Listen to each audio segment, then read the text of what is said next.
Voilà, shalom à tous les amis. Je suis devant une statue de Charles Darwin. Et pour ceux qui ne le connaissent pas, c'est l'homme qui a voulu détruire la croyance des chrétiens, la croyance de la Bible. Cet homme qui a voulu détruire la vérité de Dieu pour plonger dans le monde entier dans un mensonge. Il disait dans sa thèse que les hommes ne descendaient pas de Dieu. Enfin, Jésus, le Saint-Esprit, n'ont pas créé l'homme. Il disait que on descendait du poisson, d'une anatome, enfin bref. Mais pour vous dire que dans les derniers moments de sa vie, les gens qui l'entouraient rapportent ce témoignage vrai. Il disait « J'ai peur. » Mais pourquoi, monsieur Charles Darwin, vous avez peur?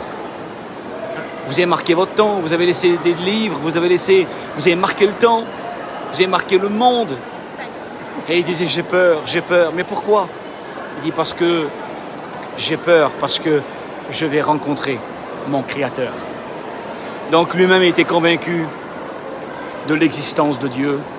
Lui-même était convaincu que Dieu, Jésus, le Saint-Esprit, avait créé l'homme et que ce qu'il disait était un mensonge pour tromper les hommes. Vous qui écoutez ce message, eh bien, j'aimerais vous dire que la Bible dit que Dieu, Jésus, le Saint-Esprit, a créé les hommes. Et il veut qu'aujourd'hui, que sa créature adore le Créateur. Dieu a tant aimé le monde qu'il a donné son Fils unique, afin que quiconque croit en lui ne périsse point, mais qu'il ait la vie éternelle. Il l'a créé, oui, mais il ne s'est pas arrêté là. Il a donné le moyen à l'homme, à la femme, aux jeunes filles, aux jeunes garçons.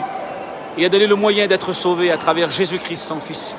Comme si ce n'était pas assez de créer l'homme, eh bien aujourd'hui, Dieu, dans son amour, a voulu sauver l'homme à travers Jésus-Christ, son Fils. Acceptez Dieu, acceptez Jésus. Par la puissance du Saint-Esprit, soyez transformés par le renouvellement de sa grâce. Que Dieu vous bénisse.